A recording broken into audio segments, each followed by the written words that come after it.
eventually you are going to become transformational if you stay in the game long enough, because the only way you stay in the game long enough is to make that step. Because then you've got these players that can sense your huge respect for them as human beings, a huge respect for wanting to have a personal relationship with you beyond the game itself, where you are caring about them. You know, if they're not feeling well or if someone in their family has died or something, you're reaching out to them. And certainly in my position, where with one phone call, I can help a kid sign a pro contract somewhere, and Mm-hmm. they're seeing all the things you're doing for them, where the things you're doing for them don't help you in the least. And so all of a sudden they can sense that your commitment to them and their evolution and their success in life goes beyond whether or not you're helping them, that they're helping you on the field. And all of a sudden the relationship is a lot different. It is time for another episode of the Cultural Hall, and I am excited because there will be sports mingled with personality, mingled with discussion of all sorts of things within this episode, as I welcome in my guest, Anson Dorrance. Now, here's the thing. You may not recognize that name, depending on how much into sports you are, but it is worth noting that he is the winningest coach of all time in the NCAA. Of all time, of all the things ever, of everness. Welcome into the Cultural Hall, Anson. Well, Richie, what a nice introduction. Do you mind calling my wife back and sharing all of this with her? Well, what I'll do, I'll make you this promise. If you tell my wife, if you had a good time, that I'm good at what I do, if you'll make that phone call to her that says, hey, he's not so bad, I will make that phone call to your wife as well. That's a fair exchange. Deal. The winningest coach, both women's and men's soccer, since before soccer was even created, it seems like. You've been doing this and are now retired. For how long did you do it, and what made you the winningest? You just kept going? They just couldn't get rid of you? Is that what the winningness was? Well, yeah, I mean, the 10 years, I've been coaching 47 years at a collegiate level. So for me, I've been in the game a long time. That certainly contributes. But, any collegiate coach will tell you that all of their successes are built on the extraordinary athletes they have an opportunity to coach. And obviously, working for an amazing university like the University of North Carolina, Chapel Hill, we attracted wonderful athletes. And we were one of the first varsities on the women's side in the country. We were certainly the first varsity in the South. So we sort of got a jump on everyone, and we tried to lock it down. We tried to make sure that other teams couldn't out recruit us, and so that put us in just a great position where we're recruiting amazing athletes every year, and that puts us in the game. I mean, everyone will tell you that any collegiate coach's success is based on his ability to attract talent. A school like this can attract talent. It's got a wonderful academic reputation. I mean, heck, you live here, so you know how beautiful Chapel Hill is. So we've got every conceivable advantage, and we try to use that in our recruiting pitches to the amazing young athletes that we recruit. But I will say this about that. If you're not a good coach, you're not doing it for 47 years. Bless your heart for, if you are some sort of slouch and, you can't inspire people or be able to attract the talent or whatever, it is largely on the athletes, but you are a part of that as well. I appreciate the humility, but you are a part of that very much. Well, Richie, thank you. And I've loved it. And I think that comes through. If you love what you do, I think that certainly rubs off on the kids that you're recruiting, but also the ones that play for you. And we want them to have a wonderful experience. I'm not a psychotic. So for me, I don't really feel like this is an extraordinary calling. But I think we tell this to the young kids that we recruit all the time that, if there are a lot more serious callings out there that if you jumped into them, we would certainly endorse them. For example, I'd love for you to cure cancer. Mhm. That's certainly a higher calling than what I'm doing, coaching you to play soccer at a high level. So we don't have any delusions of grandeur of, what we're doing. But the one thing that we certainly enjoy is we enjoy the game, we enjoy each other's company. And to some extent, if we're doing a good job, I'm not a soccer coach, I am a coach of human development. Yeah. And so it gets, back to the things that hopefully that all of us get to talk about, which is your human growth. And so for me, that's always been a very important platform in coaching for me. Isn't just teaching a kid to trap, shoot, dribble, head, and that sort of stuff, but it's to help them make good decisions, develop, moral character, and help them get to their potential as a human being. Well, so let me ask you this: the young Anson is going through school. Tell me like your early development and what led you to be doing this. Well, I was never really interested in coaching. My dad was an oil businessman, and he had this wonderful idea to build three 30,000 barrel per day refineries up and down the East Coast. So he had one in design to be in Morehead City, another one in Savannah, Georgia, and a third one in Jacksonville, Florida. And it's sort of interesting that we're talking about this right now because relatively recently, I think there was some sort of a ransom where the one pipeline feeding all of us on the East Coast out of Texas was in jeopardy because I think some sort of computer algorithm was captured by a bandit. Hmm. And everyone was in sheer terror about, not being able to get their oil supply. So this idea my dad had way back in the day was a wonderful one because obviously he could supply all of North and South Carolina with this 30,000 barrel per day thing. He could supply all of Georgia, all of Florida with the other ones in Savannah and in Jacksonville. So this was a wonderful idea he had. And he wanted me to be his corporate attorney. So back in those days, the family humor was, if I became my dad's corporate attorney in the oil industry, at least I wouldn't have a tendency to steal from my own estate. So that was family humor. And I love my father. I was a dutiful son, Sure. and I went to law school for him. I am a miserable student, which I've been able to prove so consistently over the course of my life. It's actually rather amusing. But that was his dream for me, and I that was a worthy dream, and so I jumped in, and I'm admitted to law school finally. And I don't know, how I got in, but anyway, so I'm in law school, and I'm thinking, well, I want to contribute to the family income because sweet Melissa had started her own dance studio in Chapel Hill Hmm. and was providing income for my wife and I wanted to contribute. So the guy I played for was a wonderful gentleman by the name of Dr. Marvin Allen, and Now, he when was you say retiring. sorry, just real quick, when you say you played, the guy you played for played soccer. Yeah, yeah. Okay. I was a collegiate athlete at the University of North Carolina, and Okay. Marvin Allen was my coach, and he was going to retire. I got married the summer I graduated from UNC, and we moved to Chapel Hill together. And it's kind of interesting. I have an English and philosophy degree, so I didn't know, what I really wanted to do, but I knew where I wanted to live. And I joke about this all the time. And every time I joke about this in a public forum, some English professor or someone at the University of North Carolina reprimands me for making statements like this, but I keep making them. I didn't know where I wanted to live, but I knew where I wanted to slowly starve to death, and that was Chapel Hill, with the implication that, there's no way that I'm ever going to get a job with an English and philosophy degree. So anyway, so we moved into, an apartment on Estes. Was it Estes? No, it was down on the other side of Eastgate Shopping Center or something, and we started our lives together. And she was hired immediately as a former professional ballet dancer, and I wanted to contribute. So when the guy that I played for at UNC, Dr. Marvin Allen, was retiring, he went in and spoke to the athletic director at UNC, a wonderful gentleman by the name of Mr. Bill Kobe, to hire me to replace him.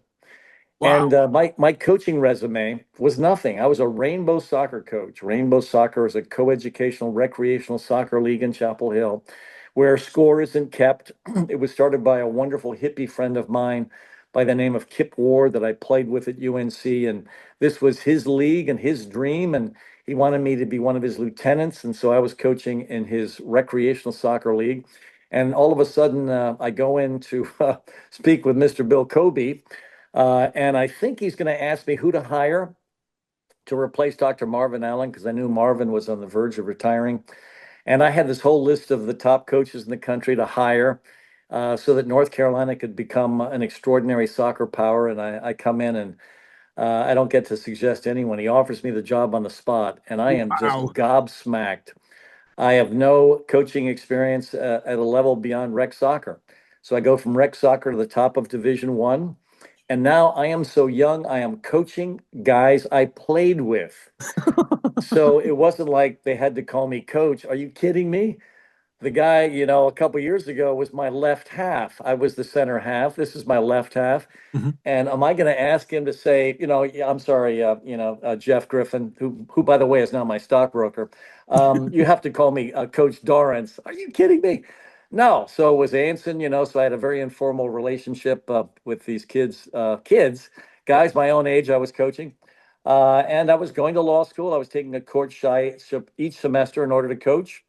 And then all of a sudden, in the third year of my law education, the women's club on campus petitioned for varsity status because the team I'm coaching are the men. And again, Mr. Bill Kobe calls him up and says, Anson, there's a club on campus that has petitioned for varsity status. Do you mind vetting them for me? And I'm saying, Mr. Kobe, not a problem. So we're out there, we're watching this team play, and I'm impressed. Mm. They're organized, committed, and now I'm shilling for the coach. Game ends, and he says, well, Anson, what do you think? I said, well, honestly, they're fit, they're committed. Now I'm saying, I'll share practice facilities with this coach and his wonderful team, and et cetera, et cetera, et cetera. And then he said, Anson, if you will coach both teams, I will make your part-time men's soccer coaching position full-time with the women. And so all of a sudden, I'm going into my fourth year of law school. And by this time, it's taking me 4 years to graduate because taking a course shy each semester, I'm 6 courses shy of a degree, and I'm going into my fourth year of law school. And I'm trying to coach the men and the women. I'm getting 4 to 6 hours sleep every night. And Jeez. Richie, I don't know about you, but I can't function without sleep. And I come home one day in the middle of September, and I'm tongue tied, I'm apoplectic. I don't know how to explain this to Melissa. But I call him out and say, honey, I'm so sorry. We're not going to retire on a yacht in the Mediterranean. I'm gonna I'm gonna coach. And then my sweet, wonderful wife wraps her arms around me and said, Anson, you love this. You are happy. Don't worry, we're not going to be rich, but we're going to really enjoy our lives together. And she was absolutely right. So I dropped out of law school. And by the way, every chancellor for the next, 5 or 6 years asked me to go back and finish my degree, and I refused. Yeah. And I loved the coaching. And my dad, of course, at first was very angry with me, but then he would come down and watch me work. He could see I was happy, and then he embraced me. But I had no intention to ever be a coach. I was Let, going to work for my father. let me ask you the intersection of faith with all this. As a member of the Church of Jesus Christ of Latter-day Saints, are you a convert or are you a lifetime member? I'm a convert.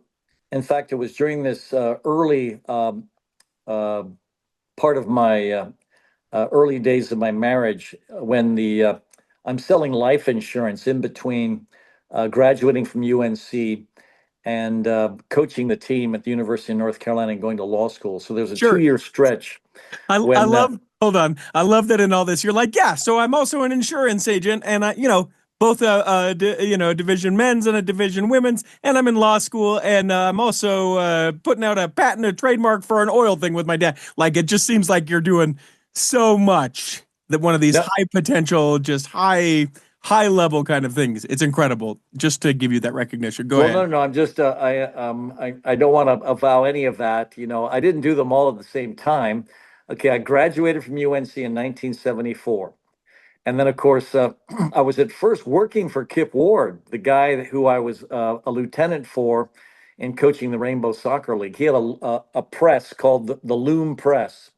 And I was running around, basically trying to get advertisement for his press Mm-hmm. and get advertisement on the shirts of the Rainbow Soccer League so that we could have enough money to sustain this co-educational recreational soccer league. So I wasn't really making any money. So Kip was going to pay me in land.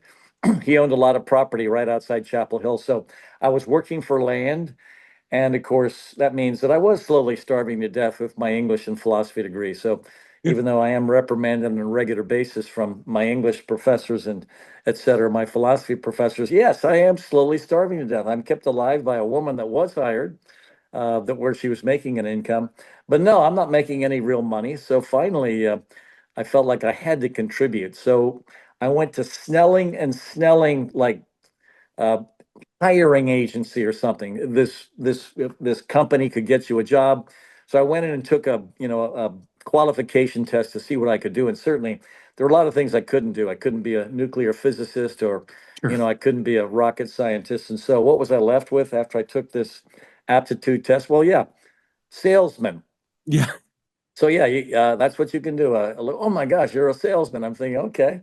So I end up basically getting a job selling life insurance for Fidelity Union Life, which is an insurance company that sells what are called college master plans for kids while they're still in college. So you can imagine the challenge of selling a life insurance policy to an undergraduate. It's just insane because the last Yes. thing they will think of is ever dying. Because I can remember while I was in college, in fact, up until relatively recently, I thought I was immortal. So you can imagine the challenge of, selling a life insurance policy to a college undergraduate. So that was my job. And I did that. And I'm going door to door in old well apartments. And all of a sudden, I am there with one of my life insurance partners, and these other guys are walking around that look just like us. They're in white shirts and ties. And I said, they were asking me, "What are you selling?" I said, "Well, I'm selling life insurance." And I said, "What are you guys selling?" And they said, "Let us come over to your house and share with you what we're selling." And I didn't know who they were, but it's really interesting. And to this day, my wife does not allow me to answer the phone in my house while we had a landline. And the reason she didn't is because I will listen to any salesman's pitch. If you were in the sales business at any time in your life, if someone calls you up on the phone, cold calling, you're going to listen to their pitch. Why? Because you've had the phone hung up on you so often, the door slammed in your face. Oh, You're going to at least listen to the pitch, which is again why Melissa won't let me entertain any pitch, because if it's a good pitch, I'm buying it, or right. I'm giving you the money, or I'm contributing to your charity. But you've got to do a good job on your pitch, Sure. because obviously I was scarred so often from the humiliation of no one wanting to talk to me while I was in the insurance business. So anyway, so they come over, and honestly, for the first lesson, Melissa wouldn't come out of the bedroom. So Oh, I'm in my interesting. living room with the missionaries, and we go through all these lessons. And so for me, I was a convert that was converted because on my life insurance rounds, I ran into a couple missionaries, and I thought this was just a fantastic story they were telling me, and I was really intrigued, and so was Melissa. But I wasn't really caught until the lesson about the baptism for the dead. Hmm. And again, getting back to the fact I'm not a very good student, I joke about this all the time. I've won two academic awards in my life. The first academic award I won is I won the English award at St. Joseph's School in Addis Ababa, Ethiopia. Why did I win the English award? Because I was the only kid in the school that spoke English at home. So congratulations, Anson. You've won the English award. And who gave me the award? Well, it was wonderful. The guy that gave me the award was Emperor Haile Selassie. Wow. Because St. Joseph's School was the number one academic school in Addis Ababa, but it was a Catholic school, and almost everyone in the school was an Ethiopian. Sure. So I win the English award. Congratulations, Anson, well done.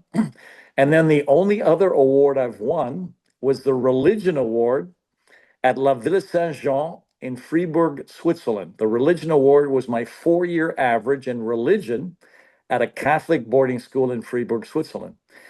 And the reason I won the religion award is I used to debate my theologians, my teachers at Saint Jean, who were seminarians that were studying at the University of Fribourg, which is one of the intellectual capitals of Catholicism in Europe, not the spiritual capital, which is obviously Rome, but with the university and the seminary there for these brilliant men. It was an intellectual capital, and these brilliant men would be teaching me religion, and I would debate them to the death Hmm. in my religion class. And one of the things that drove me crazy is how, according to Catholic theology, if you didn't have any exposure to Jesus Christ, you didn't have an opportunity to ascend. And I would just say, are you kidding me? Are you telling me because of an accident of geography, you are condemning the entire continent of Africa? Right. Because I had spent, 3 years in Kenya, 3 years in Ethiopia, and this was unfathomable to me that you could just condemn this. And what was the lesson? Well, it was baptism for the dead. So all of a sudden, the missionaries leave, and I'm saying, honey, uh, Come out of this the might. bedroom. I've got something to tell you. Yeah, yeah, no. By this time, she was out of the bedroom, and I'm thinking they've solved the conundrum Mm. because, yeah, I mean, of course, if you don't have exposure because of an accident of geography, that couldn't be the reason that you don't have an opportunity, you're condemned, and it was just a ridiculous position that you've got to sustain as a Catholic theologian, and all of a sudden, with that simple lesson, they solved it. Mm. And not that we were enthusiastic converts. No, it took us forever to finally be converted. And finally, this new missionary, because we went through maybe 4 or 5 sets of missionaries, and this missionary comes bursting into our room and he says, you have to get baptized. And this guy was so compelling. He just said that, there was something that told him we just have to get baptized. And then all of a sudden we did. And 2 days later, my wife's mother, father, and sister were killed in a house fire. Oh my gosh. And so clearly, Bishop Dick Russ came over to our house in the middle of the night because that's when we got the call to go to Northern Virginia.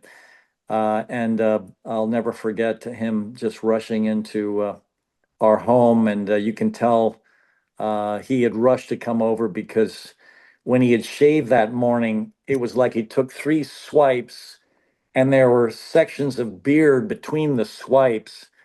And I was thinking, oh my gosh, and it's really interesting what you remember in crisis, but that really stood out for me that he was so compassionate to come to us so quickly. He missed sections of his face while he was shaving in order to rush over to comfort me and Melissa. And so this was in 76. So this is the second year we were married. And so we were converted. Back then, we met in a junior high school in their, stadium seating auditorium. And so that was the beginning of being a member of our church for Melissa and for me. I want to take a break. When we come back in the second block, there are a couple of things that you have mentioned that I want to dig a little deeper on. We'll get to that coming back in the second block. If you're listening to this and you're thinking, man, you know what? I could do a podcast. You should. Having a podcast has been one of the things that a lot of people have really sought out to do. Some just to see, can I even do this thing? I'm here to tell you that you can. And I have consulted lots of people to be able to do it. Now, some people, I consult them and they go, oh, this was way more than I ever thought it would be. And other people go, oh, you know what? A podcast isn't for me, but you helped me decide to do this thing. Whatever it is, maybe it will end up being a podcast, or maybe it'll just end up being that we have some great times together. You realize that it's time to do that in a different season of your life, or this season is now. You can reach out to me, contact@theculturalhall.com, and say podcast consultant, or my email address, Richie, RICHIET, Stedman @gmail.com. And be sure that you put podcast consultant in the subject line. Would love to talk to you and see if having a podcast would be the right thing for you. Here in the second block of the Cultural Hall, remember to leave a review if you like this or other episodes of the Cultural Hall. If you, where you're listening to the Cultural Hall, allows you to review, I'm looking at you, Apple and Spotify, you can write a quick review that says, Anson is the greatest guest ever, or other feelings if you have that as a review. You can do that. Please do that. It helps. It helps other people see how many reviews we have, and algorithmically it puts us in front of other people that may not even know that we exist, etc. So if you can do that, please do that, and we appreciate it very much. So Anson, one of the things that you said early on about coaching, I want to unpack a little bit. You talk about how, that you love people and that you are essentially coaching not only the sport, but you are a molder of minds. You said it much more gracefully than I did, but that there are these people that are coming to you that are particularly skilled at this sport, but also they are at a time in their life where they are developing attitudes about how they're going to be as they, become professional and how they're going to treat people and all of those things. That's a tremendous stewardship placed on your shoulders, just in general, but in the aspect of sort of knowing like God's plan and knowing about God and being the person that you are. How did you engage in that with the young people over the 40 plus seasons that you coached them, both coached and coached? Well, I appreciate the question, and I've got to give full credit to Peter Peets, who really had a positive influence on me. When I was asked to teach in the church, and as you know, the callings for teaching in the church are many, and through the course of our lifetimes, those of us that are active in the church have different teaching callings. And Peter Peets was asked to teach us to be teachers in the church really early Mm. in my as in my membership of the Church of Jesus Christ of Latter-day Saints. And he comes in, and I loved what he taught us in the first day. What he taught us in the first day is the first principle of teaching in the Church of Jesus Christ of Latter-day Saints, and that is love those you teach. Mm. And it's interesting. If you coach or teach through the love of the people that you're teaching or coaching, it's incredible how much more power and influence you will have. In fact, that made such good sense to me. Um, we tried to expand that into the way we actually run our program. And we talk about the different athletes in the team, basically answering this question: do you love your teammates and do they love you? And if you don't love your teammates, trust me, they're not going to love you. But if you do love your teammates and they love you, all of a sudden, what you're going to generate within the team is an extraordinary chemistry. Well, you're not just playing the game, you're playing for each other. So basically, you're playing for something beyond the game and beyond yourself. And so if you're doing a good job coaching and you have exhibited to every player on your roster that you genuinely care about them, Mhm. they are going to genuinely care about you. And it's got to be sincere. It's got to be for reasons beyond the game. Because I think when I was a young coach, all I was really interested in was the game itself. And I treated the players like chess pieces. You know, a queen has nine, a rook is worth five. You know, Yeah. bishops and horses are worth three. And so for me, the players were numbers based on their value on the field. In fact, one of my favorite former players, Marcia McDermott, used to tell me all the time, and she was a wonderful critic of me when I was a young coach. She would tell me, you know, when a player was severely hurt on the field and I was asked to come out on the field to tend to this wonderful player that was writhing on the field in agony, before I even had reached the player, I had already made the substitution in my head. And she was absolutely right. Hmm. And obviously, you know, she's taking a piece out of me, but she was absolutely right. And, you know, she's basically editorializing that, that I cared more about winning the game than, the concern I had for one of my players that was injured. And to some extent, she was right. But I think as I evolved as a human being and as I got better as a coach, I think I got better and better and better at caring for the people that I was leading. But I don't think that Marcia was that fair off the mark.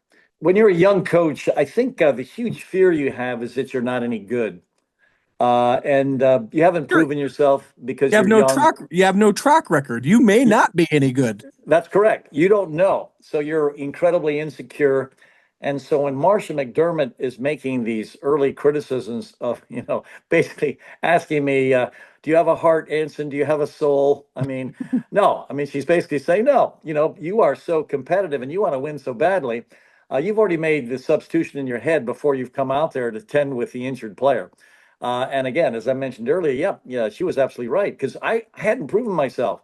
But it's really interesting. The longer you're in it and the more you are genuinely caring for the kids that you're coaching, genuinely loving them and taking care of them for reasons beyond the success of your team and the game itself, the more effective you're going to become as a coach. I mean, ironically, it's by not, obsessing Hmm. about the game itself and loving your kids. That's when you take the final step. to become much more effective in relating to them because they can feel it. They know if you care about them. So all these different things added up to contribute to helping me sort of evolve. But when you're young, trust me, you're not evolved. You are so desperate to prove that you can do this because the other interesting dilemma about coaching, certainly at a collegiate level or higher, is everything is a matter of public exposure. Yep. Everyone knows if you're any good. Yep. All they've got to do is to look at your win loss or what's going on, and then it's very public. So this evolution takes some time. It takes maturity. And so I really appreciate, wonderful critics that are brilliant, like Marcia McDermott, that are, teasing me, basically saying, Anson, do a better job, letting all of us know that you care about us. And so she was absolutely spot on. What does that look like? Because I think there are some ways that could be, I mean, for lack of a better term, like inappropriate, and that's not what we're talking about. Like, how is it both within those callings that you've had within the church and being able to connect with the people that you've been able to connect with, and then those that you coached, like I can tell you, Anson, I care about you a lot. And you go, hey, blow it out your hole, Richard. You don't know me. You may tell me that you know me, but I know that you need me to play well. Like, how was it? What was the actual like doing of the showing the love? How do you do that? How have you changed that over the years? Does it take on a different sort of thing when you're in your ward? I'll be completely transparent with you, Anson. I'm in a ward where there's about 5 people that I like and about 100 people that I go, I don't know that you're my people, but I love you in like the gospel thing, but I'd love to know how I could maybe love them more. Tell me about this love thing that you're talking about, and I'm taking Sure. notes. Well, I appreciate that. So basically, if you, and if this sounds too much like a lecture, please stop me. But whenever you talk about leadership modes, they talk about transactional leadership and transformational leadership. Mm-hmm. It's the same thing in coaching. A part of your coaching relationship with the athletes that you're training is transactional. It's all right, here's the deal. I will teach you how to play this game at the highest level.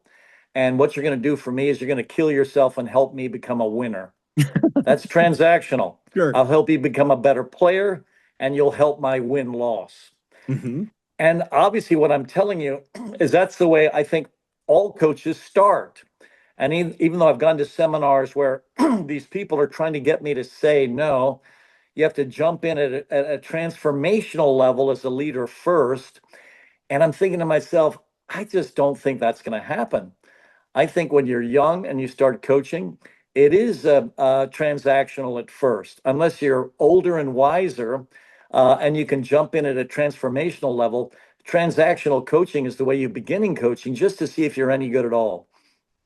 Eventually, you are going to become transformational if you stay in the game long enough, because the only way you stay in the game long enough is to make that step. Because then you've got these players that can sense your huge respect for them as human beings, a huge respect for wanting to have a personal relationship with you beyond the game itself, where you are caring about them. If they're not feeling well or if someone in their family has died or something, you're reaching out to them. And certainly in my position, where with one phone call, I can help a kid sign a pro contract somewhere, and Mm-hmm. they're seeing all the things you're doing for them, where the things you're doing for them don't help you in the least. And so all of a sudden they can sense that your commitment to them and their evolution and their success in life goes beyond whether or not you're helping them, that they're helping you on the field. And all of a sudden the relationship is a lot different. And then also just in terms of caring for the people that don't really get to play much. One of the things I absolutely loved about one of my early mentors, Dean Smith, is the way he treated the bottom athlete on his roster. He treated the bottom athlete on his roster the way he treated Michael Jordan. So what he understood is he understood about the way you treat people. And the other thing I learned from Carolina basketball, and I'm a huge fan of the whole program and history and the people that coach there, is they don't big time anyone. I remember when I was a young coach, Dean Smith would say, Anson, if you and your staff are bored one day, let me know, and you can come watch us practice. I'm thinking, my gosh, you know, this incredible man, has invited me to watch him work. And I did, and I learned so much from watching him work. But he didn't big time people. And as a result, one of our philosophies at UNC with any new coach we hire is we let them know that you respond to every single email you get. Mm. You respond to every single text you get. And by the way, while I was coaching, I'm getting 200 plus emails a day. Jeez. So the amount of work you've got to do to not big time people is extraordinary. But it was long ago, maybe 10, 15 years ago. I'm reading this Gallup leadership thing.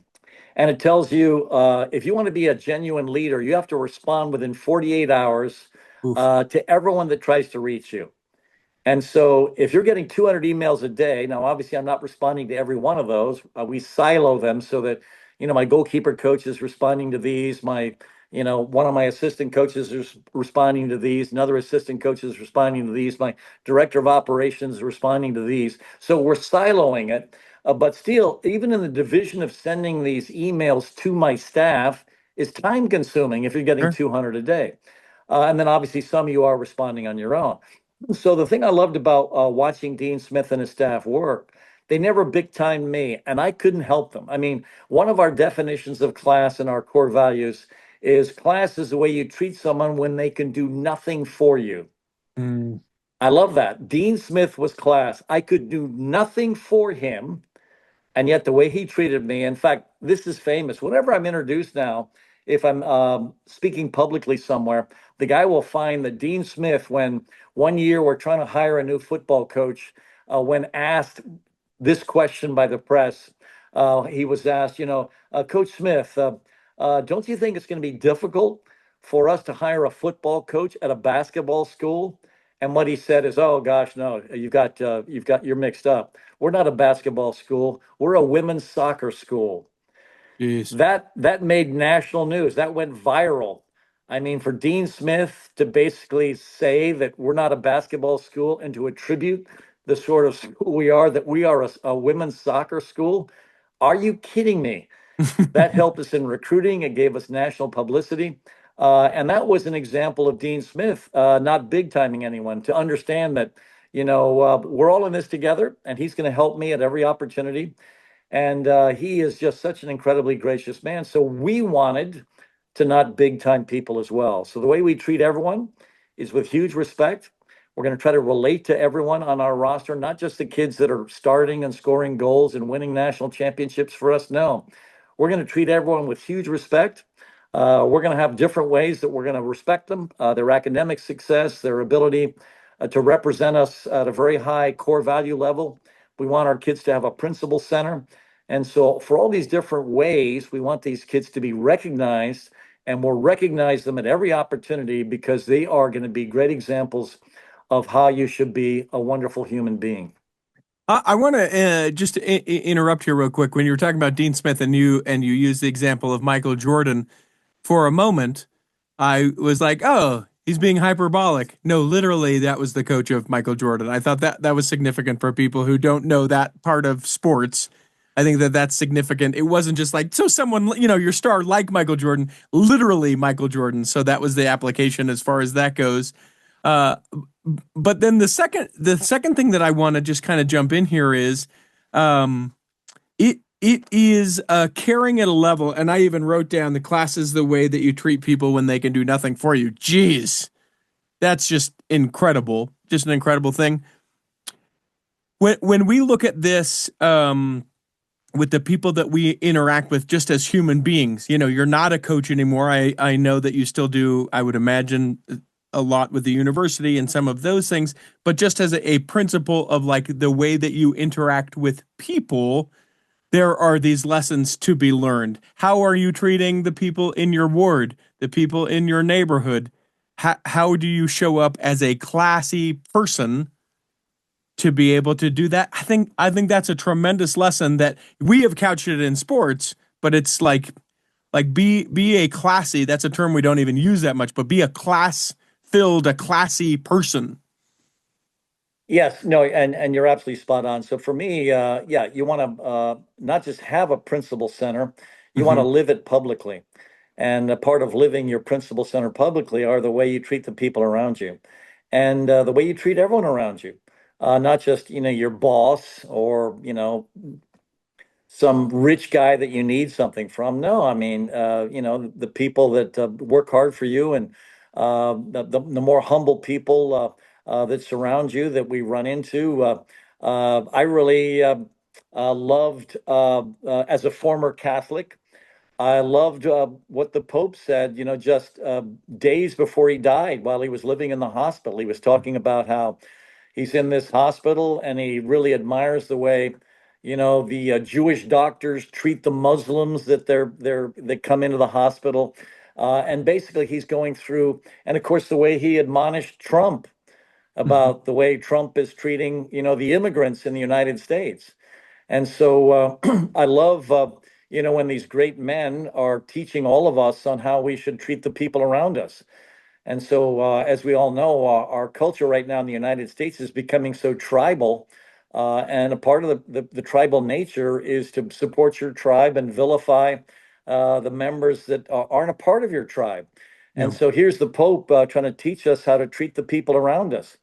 And so for me, yeah, Dean Smith was a great personal example for me, but these examples exist around us all the time. sure. And so we've just got to seek them out.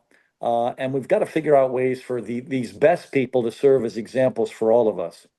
Let's take a break. When we come back in the third block, I've got three questions we ask everyone who steps into the cultural hall. I'll ask those of you. Plus, I got a couple other things I want to drill down on. We'll come back and do that in the third block.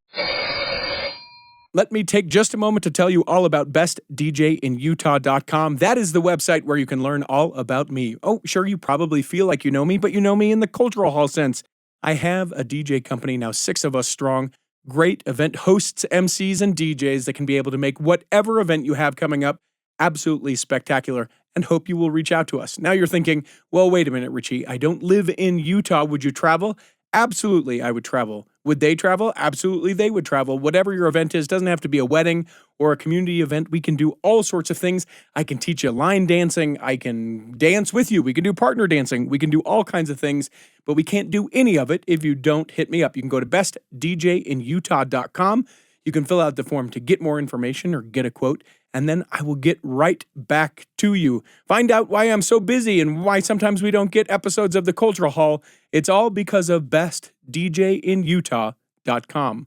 Here in the third block, remember, you can always send us an email, contact@theculturalhall.com, contact@theculturalhall.com. If you know someone who might be a great guest for the Cultural Hall, that'd be a great place to send it. If you think, you know what, we have not talked about very much on an episode of the Cultural Hall, that is a place that you can send it. If you wanted to say, you know what, I didn't even think Michael Jordan was that good, I suppose you could send that email to contact@theculturalhall.com. Anson is a great example of responding to every email. I am still in my email repentance phase where even emails from 4 years ago, I am responding to. So know that eventually you will be responded to, but I don't know that you'll get the 48 hours turnaround. Contact@theculturalhall.com. Now, Anson, here's the thing. Just because, I guess, people will know that you are a member of the church and a coach, and when people are interacting with you as you were the coach, certainly part of your faith sort of shines out, just because by nature of being a faithful person, that comes out, and so you, I would imagine, and please correct me if I'm wrong, became the Mormon person that so many people knew, and sort of carried an extra weight of representing the church with other teams, the people that you coached, the people at the university, and all of that. How did you deal with that? Did it feel like an extra weight? Walk me through how those things intermingled, and what you did about it. Well, first of all, thank you for that question. And honestly, I don't think I've necessarily done a very good job with that because basically I swear like a sailor, which obviously is not positive. But and I kept waiting for the excommunication papers to come through. and they never did. And then some of my home teachers, uh, like Brad and Peter Peets, brought up Golden Kimball for me. So apparently, even within the history of the church, there were people that also swore like sailors that were not excommunicated. So Yep. I don't want to pretend for a second I've been this paragon of an example. And I guess what I try to use in my own defense is I'm not a vulgar, I'm just profane. Uh-huh. And as anyone that understands the English language knows, there's a huge difference between being vulgar and profane. Sure. So for me, and this, please don't think I'm using this as an excuse, but I am, yeah, I use it for emphasis, and obviously I try to correct it. And even my kids, when they were ball boys for me during my soccer games, were so embarrassed about my behavior. They even tried to help me correct it. I am a work in progress. Sure. Let me So interrupt here. Let me interrupt here though. But you are and I know this without a doubt. If I spoke to one of your former players, they would say that is a guy, that is a coach who cared about me, who mentored me, who helped me. We're talking about early 20s, late teen kids.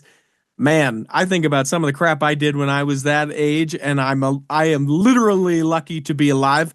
I know without asking you, you're the same way, and these are people that equate, at least on some level, whom you are as a person, and intermingle it with your faith, and that's significant. well, thank you. Well, one thing I'm very proud of actually is I've always been interested in recruiting a wonderful LDS athlete to come in, and we we have one now. In fact, we have two that came in from Utah that arrived in January. Of course, this was after I had retired from coaching, but this is a wonderful LDS family. The young player's name is Hope Munson. She should start for us at left back this coming fall. She's an absolutely wonderful member of our church and also brilliant athlete. And so we recruited her. And I think one of the reasons she ended up coming is because she knew that, I would be a part of her evolution. And I absolutely love the kid. So we're trying to make, and I've lost some great LDS athletes. And my last official game during the regular season and NCAA tournament was when we lost to BYU in Provo. Ooh, So we were beating them 3-0 at the half and ended up losing 4-3. oh, geez. So I have huge respect for what they do at BYU and what their women's soccer program does. Their coach is absolutely fantastic. Her players are great. And so no embarrassment. I thought they certainly outplayed us in the second half. But I have nothing but respect for the game and certainly the game in Utah at a youth level. It's so good that now we're recruiting their top players to come represent us here at the University of North Carolina. You mentioned very early on as we were talking, you said the word psychotic. And I want to kind of relay that or parlay in that into one of the aspects of what you do as a coach is you have to deal with fans. And if anyone knows anything about the University of North Carolina, that is some passionate sports fanatics. I won't say psychotic, but I do sort of think that there is a psychosis, a fanaticism that is next level when they start to get used to the winningest coach and this program and these years and years and years, and you have a year where maybe the talent pool wasn't exactly, or it's a building year and we're doing that. They don't care. You lose the first game out of the gate. Get him out of there. Anson's lost his touch. We're gone. How do you deal with that sort of criticism in your life? Actually, I never feel that. Really? And I think, yeah, I think a part of it is the privilege of coaching a sport that isn't really covered to the extent that, a football or basketball season would be covered. So I think I'm protected from that sort of scrutiny, but also I'm protected by the wonderful success of almost every team I've coached. And so, from that perspective as well, the criticism I would get, like that year, 2 years ago when we lost to BYU, it was still in the round of eight. I mean, a lot of coaches never get to the round of eight. So we're Right. eliminated in the round of eight.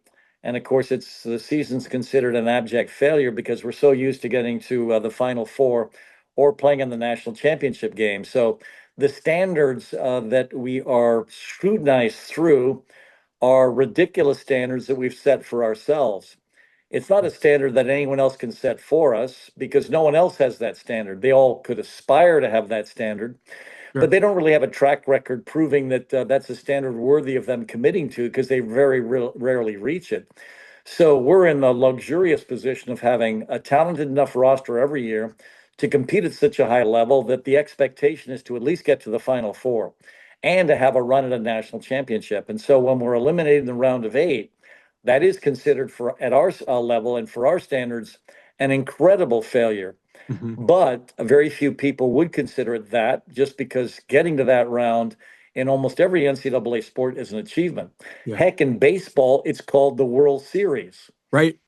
because in baseball, the top eight teams go to Omaha. And so, when we're eliminated in the round of eight, oh, what a horrible year. Well, yeah, that's the World Series in baseball. What I like, and I'm going to put words in your mouth, but I asked you, like, how do you deal with, when you suck a little bit, and you're like, oh, I didn't have to deal with that. I never sucked. I like that.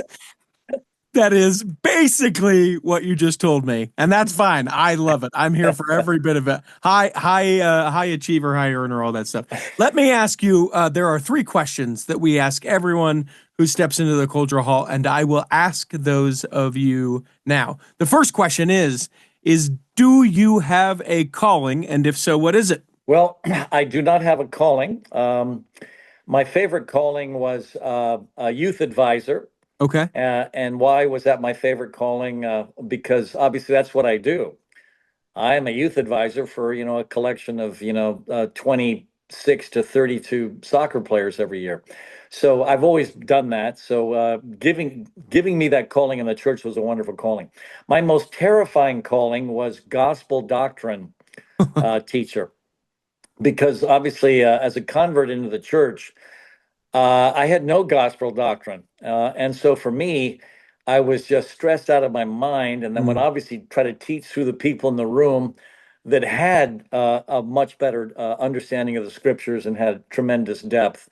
And so for me, that was an absolutely terrifying calling. And I was just saved by the extraordinary people that were in the room with me. yeah. I've had all kinds of opportunities. I was a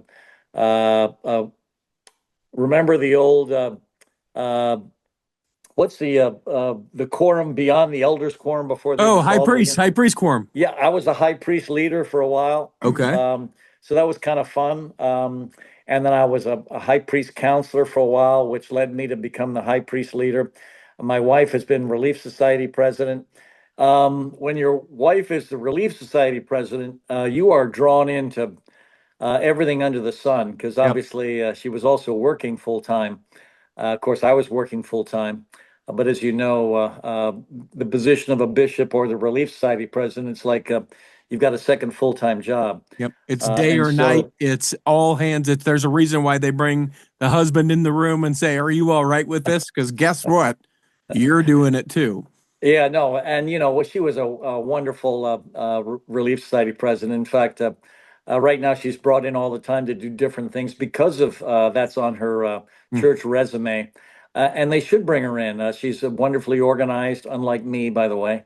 And she's just so wonderfully compassionate. And she understands it. She also understands how hard the gig is. Yeah. And so when the Relief Society president asks her for anything, she tries to figure out a way to do it. So I really respected everything Melissa did for the church, as she still does. She's very committed to the families that we minister. And she's the one that, nags me to death to make sure our ministry is taken care of. So she is unbelievably responsible, and I really I don't just love her as my wife. I love her as a human being because her concern for this community and the people around her are a fantastic example for me. Bishop sits you down right now and says, Anson, you can have any calling or you can make up a calling for yourself. What would you pick? He says, listen, I'll sign off on it. Whatever it is, you tell me. What is it? Yeah, I guess it's still youth advisor. Okay. I think my aptitude is with the young, and one of the many things I appreciate about being a member of the church is my kids being raised in it. Mm, They all had wonderful youth mentors. The youth leaders that led my kids were phenomenal, hmm so much so that I think all three of them have a principal center. All three of them live the right way. And I am so appreciative of I guess the incredible human beings they are. I mean, I would love them regardless of who they became, but I genuinely think that they're the people that sort of led them when they were young were just extraordinary examples for them on how they should live their lives, and it's still a part of who they are. So for me, those are such important callings, and those are the ones that I think all of us should take incredibly seriously mm. and commit ourselves to in the most positive way. Yeah, it's a thing that I love when I think about like my youth leaders, the ones that I super connected with, or some of the lessons that they taught me still in my brain. In some cases, they were just people that I could be able to talk to that weren't my parents. My parents were getting divorced, and they could just say, "Hey, come and talk to us whenever." And they were a third party, but be able to be instructive as far as all that stuff goes. And to your point, I think that sometimes within the church we go, it's just a calling. I guess I'll do what I can and I'll show up and do those things. But that I think any calling, certainly, but particularly those calling with the youth, you are in part, the adults in these kids' lives outside of their own home that can be super instructive. And, Mhm. and unfortunately, sometimes it's for worse. Most of the time, it's for better. But sometimes there can be those situations where it can be for worse. It's a tremendous amount of responsibility. Anson, one last question that we ask everyone who steps into the cultural hall. I would ask you to interpret it however you want, however you would like to. The question is, what is your favorite part of your faith? I guess I get a regular exposure to people that aspire to be like Jesus Christ. And so we have examples in our church, and we've had them from the beginning. Kerry Lee is the most Christ like man I know. And his wife is extraordinary, and they have served as incredible examples for us. Because even though, yeah, I think Jesus Christ is the most extraordinary example for all of us and the way we should live our lives. Obviously, he's a historical figure. But one thing I love about Kerry Lee is he's right there. And he shows me basically every day, and certainly every time I hear him speak, Hmm, about the fact that, yeah, you can be Christ-like in the year of 2025, despite all the different issues that we all have to face in our modern culture. And yet this man exemplifies the way he treats everyone, certainly the way he treats me and my family, and also the way he treats everyone in his family. hmm, As a young teacher in the church, I had several of his kids as people that I was teaching, and I got to know them really well. And as a result, got to know Carrie and Ann very well. And to this day, whenever those kids that I taught come back, I can see their genuine love for this extraordinary man. And the way he is a living example of Jesus Christ for me, hmm. that is tangible. I shake his hand every weekend. I mean, I can touch him, but see what he does on a consistent basis and the way he behaves is an example for me on how I should live my life. Yeah, I love it. Well, Anson, I appreciate that we were able to finally get connected and to be able to have this conversation. I know it went back and forth and back and forth. It's a shout out to Verlin who helped us to get connected. As we wrap this up, Anson, I hope that this episode has nourished and strengthened your body. That if you are not healthy enough to listen this week, that you will be healthy enough to listen next week, and that when the time comes, you will be able to travel home in safety. In the meantime, Chris at Alpine Lakes Travel, Debbie Wanless, Chocolate Cake Bites Podcast, and the Tiger, with a U, will be saving a seat for you on the back row of the Cultural Hall. Save me a seat, it's sure to be neat on the back row. We really